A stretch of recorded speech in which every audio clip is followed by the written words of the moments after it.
बिस्मिल्लाहिर्रहमानिर्रहीम। बेलगापुर उच्च विद्यालय অনলাইন ক্লাসের সংযুক্ত সকল শিক্ষার্থী ও হিতাকাঙ্ক্ষী সবাইকে জানাই শুভেচ্ছা ও মোবারকবাদ। আসসালামু আলাইকুম। দীর্ঘদিন মহামারীর কারণে বিদ্যালয় বন্ধ আছে। অনেক শিক্ষার্থী বাসায় বসে শিক্ষা কার্যক্রম ব্যাহত হচ্ছে। এটাই সরকার অনুধাবন করতে পেরেছে, বিধায় সরকার গৃহীত পদক্ষেপ নিয়েছে, অনলাইন ক্লাসের ব্যবস্থা নিয়েছে। তাই অনলাইন ক্লাসের মাধ্যমে আমরা বেলগাপুর উচ্চ বিদ্যালয় চালু করছি। পাশাপাশি Niamatpur high school online class এবং বাংলাদেশ টেলিভিশন অনলাইন ক্লাস শিক্ষার্থীদের শিক্ষা কার্যক্রম ত্বরান্বিত করে জন্য চালু করা আছে। আমি এই অনলাইন ক্লাসে সকল শিক্ষার্থী অভিভাবকবৃন্দকে সংযুক্ত হওয়ার জন্য সবিনয় অনুরোধ জানাচ্ছি। অনলাইন ক্লাস অনেকের হাতে, অনেক শিক্ষার্থীর হাতে আমি এতটুকু বলবো যে মোবাইল নাই, তারা গ্রুপ ওয়াইজ অর্থাৎ 5 জন 7 জন একসাথে বেলগাপুর উচ্চ বিদ্যালয় যে অনলাইন ক্লাস চালু করছে, সেই অনলাইন ক্লাসগুলো দেখলে শিক্ষার্থী উপকৃত হবে। তাই সকল শিক্ষার্থী এবং অভিভাবকবৃন্দকে আমি এই ক্লাসে সংযুক্ত হওয়ার জন্য সবিনয় অনুরোধ করছি। আমার আজকের আলোচনার বিষয় হচ্ছে, আমি মোহাম্মদ রেজাউল করিম, প্রধান শিক্ষক বেলগাপুর উচ্চ বিদ্যালয় নিয়ামতপুর নওগাঁ। আমি শ্রেণী 8ম, বিষয় গণিত।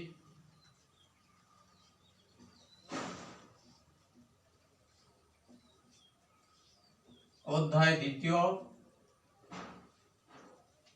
তারিখ 16।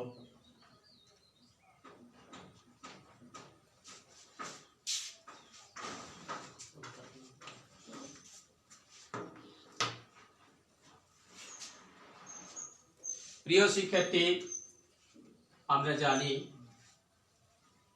যে কোনো দ্রব্যের বিক্রয় মূল্য ক্রয় মূল্য অপেক্ষা বেশি হলে লাভ হবে। প্রিয় শিক্ষার্থী, আমি আবার বলছি, কোনো দ্রব্যের বিক্রয় মূল্য ক্রয় মূল্য অপেক্ষা বেশি বা বড় হলে লাভ হবে। তাই লাভের সূত্রটি হচ্ছে লাভ সমান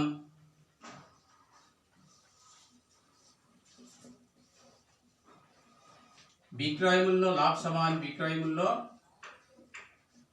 মাইনাস ক্রয় মূল্য।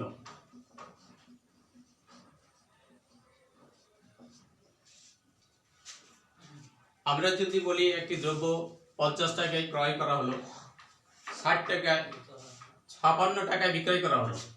প্রিয় শিক্ষার্থী, খেয়াল করো, একটি দ্রব্য 50 টাকায় ক্রয় করা হলো, 56 টাকায় বিক্রয় করা হলো, তাহলে কত লাভ বা ক্ষতি হবে?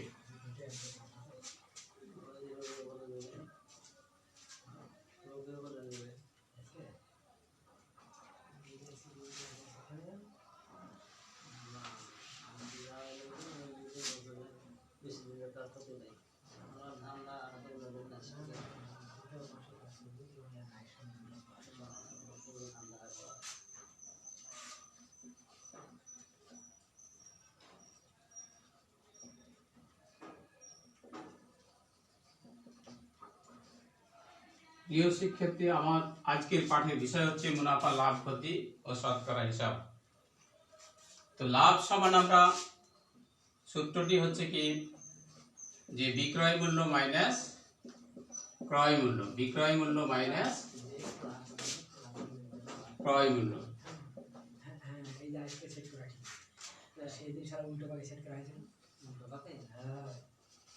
একটি দ্রব্যের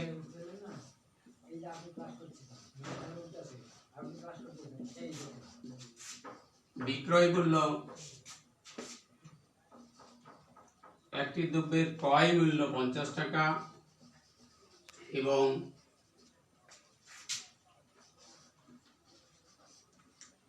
বিক্রয় মূল্য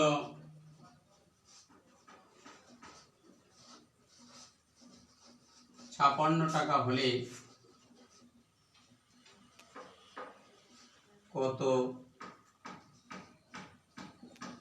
লাভ বা ক্ষতি হবে?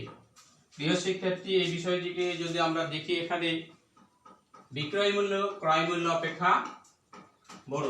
বিক্রয় মূল্য আমরা দেখতে পাচ্ছি 56 টাকা, ক্রয় মূল্য 60 টাকা, না ক্রয় মূল্য 50 টাকা, সরি, বিক্রয় মূল্য 56 টাকা, ক্রয় মূল্য 50 টাকা। তাহলে আমরা লিখেছিলাম লাভ সমান বিক্রয় মূল্য মাইনাস ক্রয় মূল্য।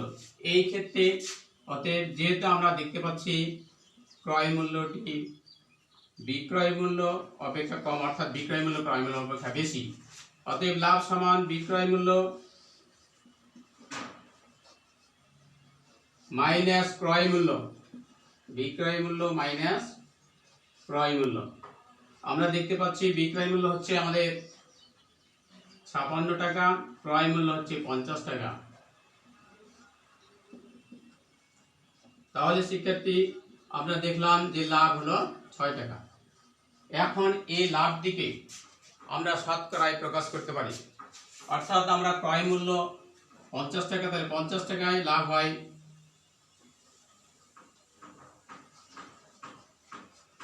50 টাকায় লাভ হয় 6 টাকা। অতএব 100 টাকায় লাভ হয় 6 ভাগ 50 টাকা, না 1 টাকা, অতএব 100 টাকায় লাভ হয় 6 গুণন 100 ভাগ 50,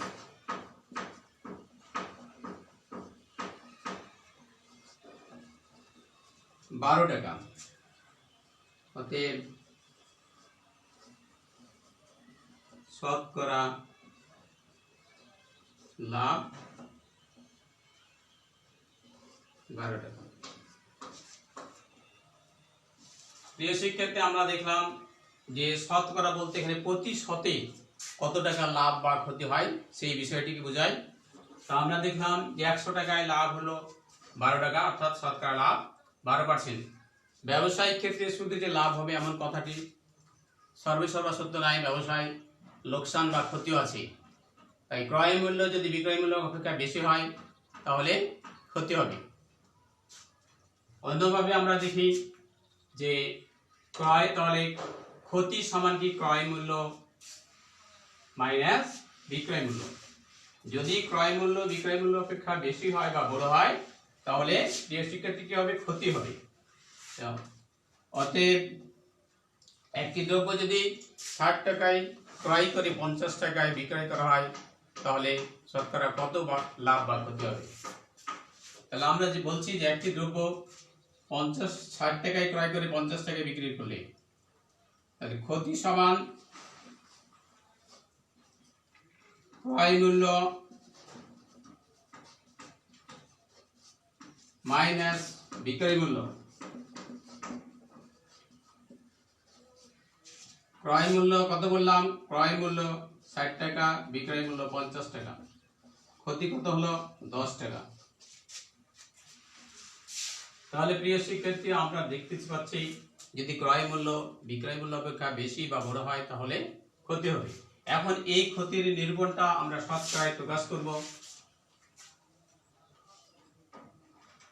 তাহলে প্রায় 60 টাকায় ক্ষতি হয়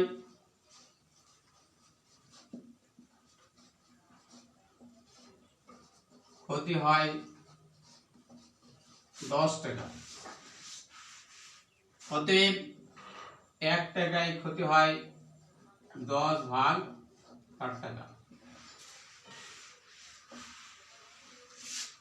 অতএব শতকরা মানে প্রতিশতে 100 টাকায় ক্ষতি হয় 10 গুণন 100 ভাগ 60।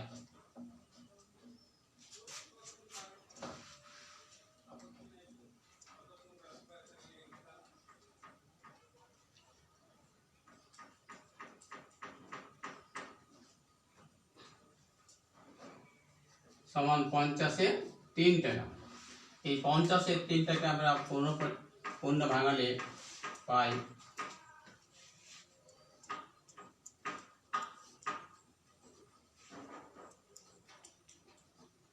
3 6 18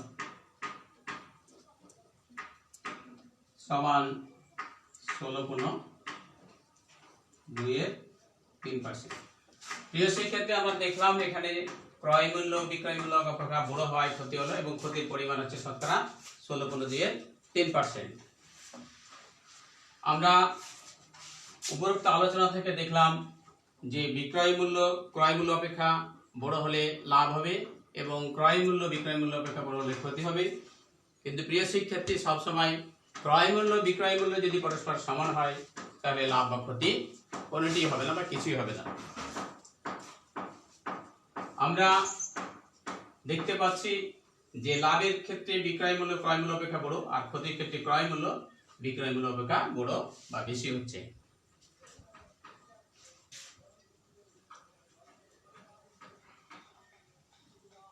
আমরা যদি এই শতকরা লাভ বা ক্ষতি নিরূপণ করলাম, এটি প্রতি শতে অর্থাৎ 100তে লাভ বা ক্ষতির পরিমাণ নির্ধারিত হলো। আমরা শুধু যে বিষয়টি নিয়ে আলোচনা করলাম সেটি হচ্ছে এই শতকরা ক্ষতি বা লাভের পরিমাণটা হচ্ছে ঐকিক নিয়ম নিয়ে। এছাড়াও মুনাফা বা লাভ নির্ণয়ের ক্ষেত্রে বীজগণিত একটি সূত্র আছে, যে সূত্রের মাধ্যমে আমরা লাভের পরিমাণ নির্ণয় করি।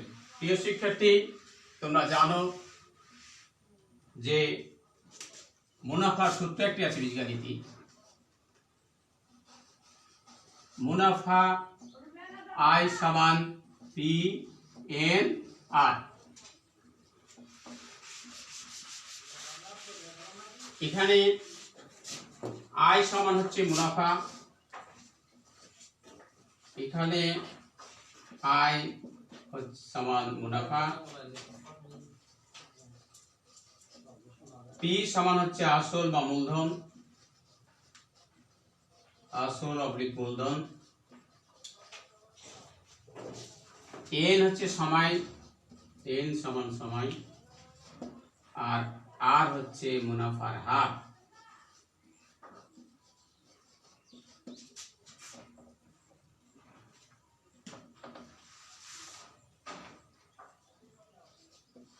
মুনাফার হার। প্রিয় শিক্ষার্থী, আমরা মুনাফা আই সমান পি এন আর এই সূত্র জানি। এই সূত্র থেকে আমরা আরো 3টে সূত্রের অবতারণা করতে পারি। যেহেতু এখানে 4টি বর্ণ বা সাংকেতিক চিহ্ন ব্যবহার করা হয়েছে, সেই জন্য প্রিয় শিক্ষার্থী, একটি সূত্র আই সমান পি এন আর, এই আই সমান পি এন আর দিয়ে আরো 3টে সূত্রের অবতারণা করতে পারি। আমরা যদি বলি মূলধন অর্থাৎ আসল পি, তখন আমরা কি লিখবো শিক্ষার্থী, যে আই ভাগ এন আর। অথবা যদি বলি সময় এন বা বছর, যখন কত বছর প্রশ্ন আসবে তখন আমরা কি লিখবো, আই ভাগ পি আর। অথবা যদি বলি মুনাফার হার, আর সমান কি,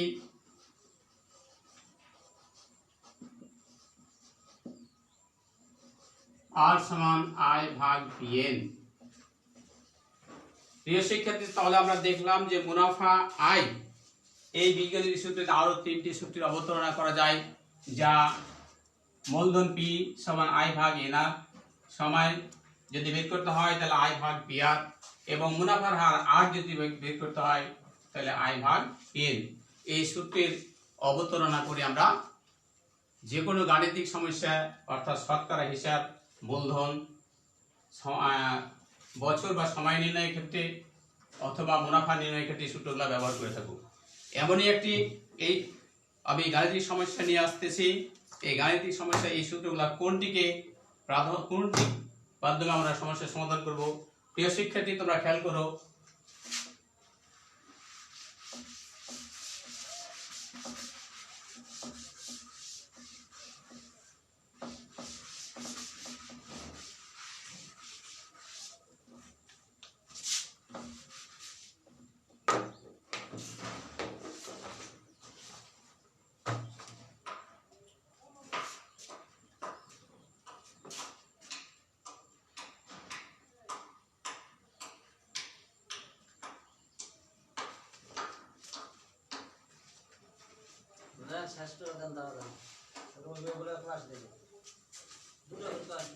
কথা বলেন না, কাম চলে যাবে।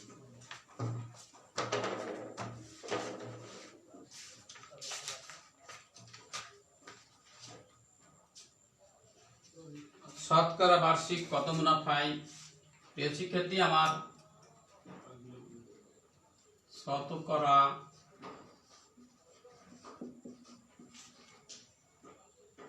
বার্ষিক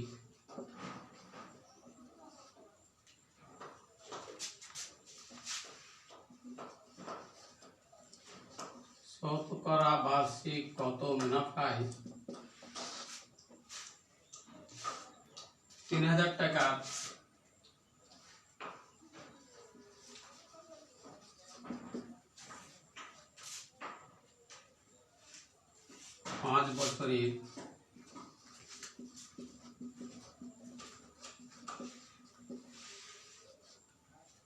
5 বছরের মুনাফা 1500 টাকা হবে, অর্থাৎ 1500 টাকা হবে।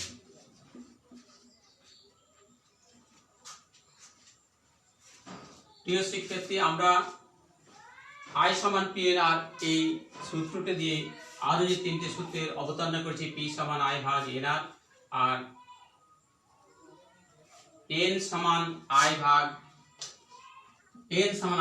পি আর, মুনাফার আর সমান আই ভাগ পি এন। এখানে আমার প্রশ্ন হচ্ছে যে শতকরা বার্ষিক কত মুনাফায়, কতর পর প্রশ্ন হচ্ছে শতকরা বার্ষিক, অর্থাৎ মুনাফার হার আর বের করতে বলছে। এখানে এই প্রশ্নেই বলে দেবে যদি মুনাফার হার বের করতে হয় তাহলে মুনাফার হার আর সূত্র আই ভাগ পি এন, এই সূত্রকে আমরা অ্যাপ্লাই করে এই সমস্যা সমাধান করতে পারি। যদি মুনাফা বের করতে হবে বলে আই সমান, তাহলে আই সমান পি এন আর এই সূত্র ব্যবহার করব। যদি আমাদের মূলধন বের করতে বলা হয় প্রশ্নে, তাহলে আই সমান পি সমান আই ভাগ এন আর বের করব। যদি সময় বের করতে হয় অর্থাৎ এন বের করতে হয় তাহলে আই সমান পি আর বের করব। তো যেহেতু এখানে আমাদের লক্ষণীয় বিষয় হচ্ছে শতকরা বার্ষিক কত মুনাফায় 3000 টাকা, শতকরা বার্ষিক মুনাফা বা মুনাফার হার বের করতে বলা হচ্ছে, তাহলে আমরা লিখেছি এখানে যে মুনাফার হার আর সমান আই ভাগ পি এন। কিন্তু আমি এই সূত্রটি সরাসরি না লিখে প্রিয় শিক্ষার্থী আমি লিখব মুনাফা আই সমান পি এন আর, মুনাফা আই সমান পি এন আর।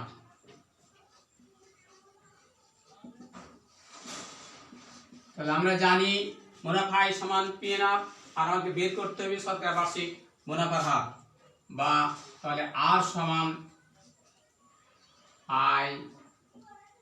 আই ভাগ পি এন। এখন এখানে আমাদের দেওয়া আছে শতকরা বার্ষিক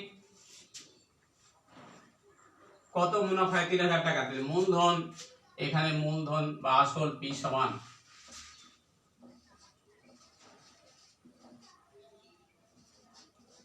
এখানে মূলধন পি সমান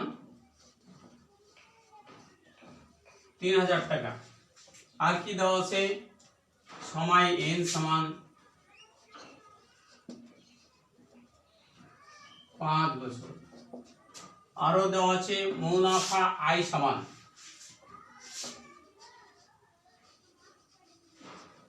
মুনাফা আই সমান 1500 টাকা। তাহলে 4টি সাংকেতিক চিহ্নের মধ্যে একটি চিহ্ন অবশিষ্ট থাকে যেটা মুনাফার হার আর, মুনাফার হার আর সমান আমাদেরকে বের করতে হবে। মুনাফার হার আর সমান প্রশ্নবোধক চিহ্ন, অর্থাৎ মুনাফার হার আর সমান কি, আমি এখানে লিখলাম যে মুনাফার হার আর সমান আই ভাগ পি এন। আমরা ডান দিকে দেখতে পাচ্ছি যে মুনাফা আই সমান 1500, তাহলে আমরা উপরে লিখব 1500 আর পি হচ্ছে 3000, পি এর মান 3000 গুণন এন এর মান হচ্ছে 5। আর যেহেতু এখানে মুনাফার হার শতকরা আমি ঐকিকভাবে বের করলাম, যখন শতকরায় নির্ণয় করব তখন উপরে একটি 100 গুণন পার্সেন্ট দিয়ে যে মুনাফার হারটি বের হয়ে যাবে প্রিয় শিক্ষার্থী। তাই আমরা এখন এই অংশগুলোকে কাটাকাটি করে আমরা কি পাই দেখা যাক। এখান থেকে 2 শূন্য উপর থেকে নিচ থেকে 2 শূন্য বাদ দিলাম।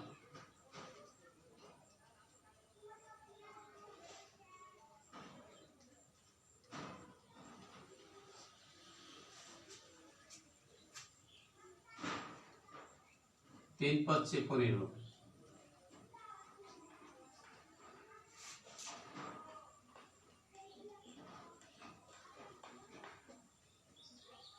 তিন 10 30। প্রিয় শিক্ষার্থী, তাহলে আমরা মুনাফার হার পেলাম আর সমান 10%। তাই ঐকিক নিয়ম ব্যতিরেকে মুনাফা আয় সমান পিএনআর এই সূত্র দিয়েও আমরা মুনাফা সংক্রান্ত বিষয়গুলির সমাধান টানতে পারি। এমনই আরো একটি সূত্র দিয়ে আমরা অন্যভাবে দেখি যে আমরা এই বিষয়টিকে পুরোপুরি উপলব্ধি করতে পারি। প্রিয় শিক্ষার্থী, তাই আরো একটি তথ্য বা উপাত্ত উপস্থাপনকে তোমাদের মাঝে উপস্থাপন করতে চাই। সেটি হচ্ছে বার্ষিক 12% মুনাফায়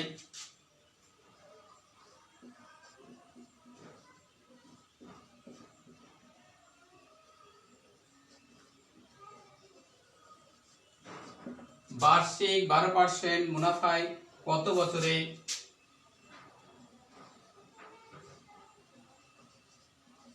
কত বছরে 10,000 টাকার মুনাফা 4,800 টাকা হবে। 10,000 টাকার মুনাফা 4,800 টাকা হবে। প্রিয় শিক্ষার্থী, আমরা যদি এই তথ্যটার দিকে লক্ষ্য করি তাহলে বুঝতে পারো যে বার্ষিক 12% মুনাফায় কত বছরে, কত পর কি প্রশ্নটি করা হয়েছে সেই প্রশ্নের আলোকে এই যে আয় সমান পিএনআর এই চারটি সূত্র অবতারণা করছি। এখান থেকে কোন সূত্রটি আমরা বের করলে এর সমাধান করতে পারবো। যেহেতু এখানে বলছে কত বছর, আমরা জানি সরল মুনাফা বা মুনাফা আয় সমান পিএনআর, আবার আর সমান লিখেছে আই ভাগ পিএন এবং এন সমান আই ভাগ পিআর। যা এখানে আমাকে বের করতে হচ্ছে যে কত বছরে, অর্থাৎ বছর এন সমান। তাহলে আমরা জানি,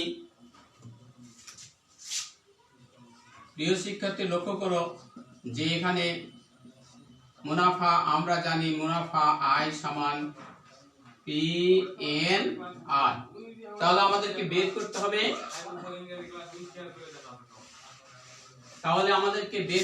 প্রিয় শিক্ষার্থীকে যে কত পর কি প্রশ্নটি করা হচ্ছে, কত বছরে, অর্থাৎ সময় বছর এন সমান আই ভাগ পি আর।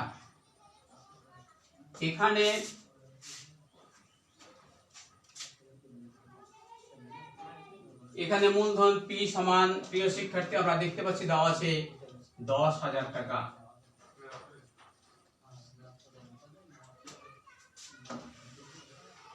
মুনাফার পরিমাণ দেওয়া আছে 4,800 টাকা। মুনাফা আয় সমান 4,800 টাকা। আবার বার্ষিক 12% কত বছরে 4,800। মুনাফার হার দেওয়া আছে মুনাফার হার আর সমান দেওয়া আছে 12%।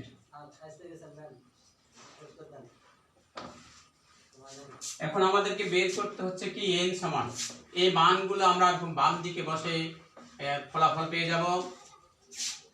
আয় হচ্ছে কত 4,800 টাকা,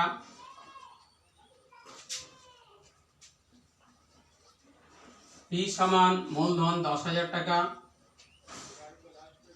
আর সমান মুনাফার হার 12%। এখন এই 12%টিকে 12 ভাগ 100, এই বিষয়টিকে উল্টায় নিয়ে আমরা কাটাকাটি করব। 4,800 গুণন 100 ভাগ 10,000 গুণন 12। এখন এই সমাধানটি আমরা কাটাকাটি করলে পেয়ে যাব। আমরা শূন্যগুলা, প্রিয় শিক্ষার্থী, ডান দিক থেকে শূন্যগুলো আমরা কেটে দিতে পারি। 4 12 48।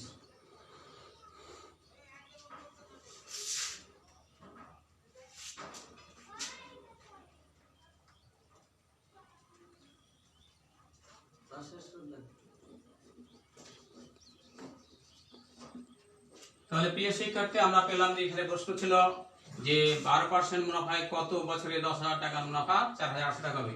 আমরা পেয়ে গেলাম 4 বছর। নির্ণয় সময়।